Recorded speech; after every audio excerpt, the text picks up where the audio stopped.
the taxi meter that kept running after goodbye. The meter didn't lie. It glowed blue on the back of the crumpled receipt I found in her coat pocket, a neat little rectangle that quietly announced a route my mouth didn't know how to pronounce. Set down, Harbor Line. Wait time, 001427. Resume, Vine Terrace. I read it twice and then again, as if repetition could turn numbers into mercy. Outside the window, the street was trying to be silver, rain doing its patient work of forgiveness on the glass. We were supposed to be ordinary.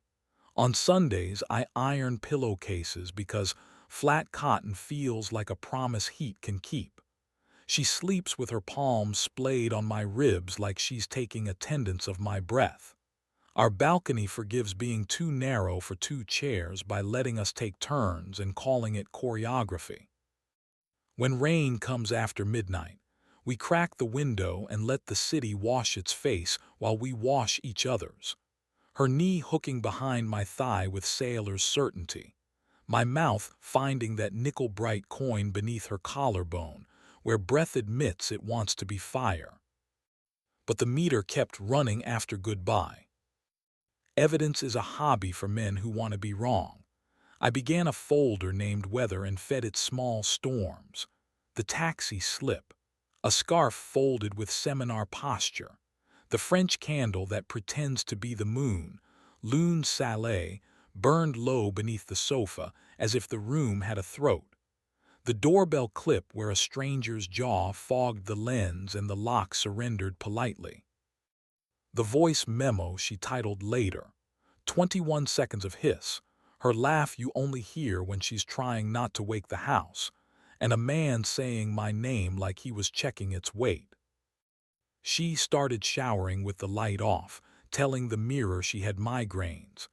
Dinner became a series of half-filled glasses. Her phone learned a two-note chime at 12:06 and 12:11, like a smaller household had installed its own doorbell inside ours. London, she said. Their morning keeps trespassing on my midnight. I told myself silence was discipline. It turns out silence is a rehearsal for surrender. The Friday I understood, she came home singing the back half of a song. She kissed my jaw with accurate affection, the kind that saves your body and bankrupts your faith. We should go somewhere with mirrors, she said, and I did not ask which room had taught her that sentence. Later in bed, she crossed her knee behind my thigh and guided my hand beneath her shirt like someone switching on a lamp she trusts. We moved with the fluency of people who know their lines and still want applause. In the middle, her eyes went elsewhere and returned with apology penciled faint along the edge. Pencil erases clean if you don't press. I pressed anyway. At 2:11 a.m., the doorbell. Face recognized Milo. 30 seconds of grain, his cheek leaning too close, her shadow slipping past like someone who knows how to walk without waking mugs. The latch gave the sound of surrender. Sunday wanted witnesses, courage likes even numbers. I invited her brother and our friend Anton for pasta. The apartment smelled like garlic telling the truth. We laughed. Plates carried themselves. After, I mirrored the doorbell clip to the television. The rectangle did its neat geometry around his jaw. We should talk privately, she said instantly. We will, I said, but I need witnesses that I didn't dream a welcome. They left us to be a room. She scrolled her phone like someone pulling a thorn without looking. The ride app history glowed at us. Start. Home, pause, Harbor Line duration, 001427, resume, Vine Terrace, as if the car itself had taken notes on her promises. I told myself it was a hallway, she said quietly. Somewhere I could stand without a tour guide. I liked the echo. Is he married? Bureaucracy steadies grief. Separating, she said. A daughter, 7. Do you love him? The word is small until it brings a chair. She looked at the ceiling crack that refuses to choose a direction. I love who I am when I stop narrating. With you I started describing myself from outside, like I owed footnotes to every heat. He turns the placards around and says he believes the painting without the text. I loved us like architecture, she added, soft as steam. I wanted weather. We're going to separate, I said. The sentence felt like returning a library book 12 years late. She nodded with relief. I refused to rename cruelty. Do you want me to go now? I want the door to forget his face, I said. Pick a door, I'll take the other. She took the scarf. She left the candle. She wore the ring out of the apartment and took it off again in the hallway, thinking I didn't see.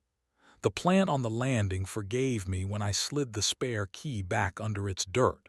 The basil on the sill decided to live. Green things forgive amateurs. Because endings itch, I went where the meter said the car had waited. Harbor Line's lobby smelled like time and polished absolution. The elevators did arithmetic for people who mistake altitude for grace. He sat at the corner of the bar, jaw careful, jacket slate. When the bartender asked, he raised 2 fingers without touching the air and something clear obeyed. He didn't look at me. I let him keep that kindness. Back home, I changed the lock, taught the doorbell only my face, opened windows until the curtains forgot her perfume. I poured Lune Salé down the sink and let the drain have its secrets. I unpaired my phone from the Ride app. I set 2 chairs on the too narrow balcony and let one be empty without inventing who it belonged to.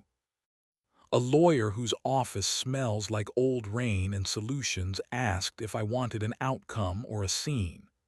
Outcome, I said, surprising the muscle that funds theater. Paperwork is just choreography in black and white. You sign where you used to kiss. Because we had been sentimental in ways that clutter a life, I kept the taxi slip. It lives in a drawer now with the cufflinks milky eye and a postcard from a city I haven't earned. Sometimes I take them out and look at them like fossils, proof that the sea used to have teeth. Most days I forget they exist. Most days are a miracle of forgetting. She texted once, I'm sorry. Then again I was happy and greedy and afraid and sorry. I pressed my thumb to the thin place on my wrist and answered myself. Here, here, here. 2 months later, Anton brought oranges and a bad bottle of wine. We ate standing at the sink because some rooms deserve simplicity. You look different, he said. Less narrated. I'm out of footnotes, I said and meant it. Because I owed myself one extravagant mercy, I took a cab to nowhere. I told the driver to keep the meter running and the radio low.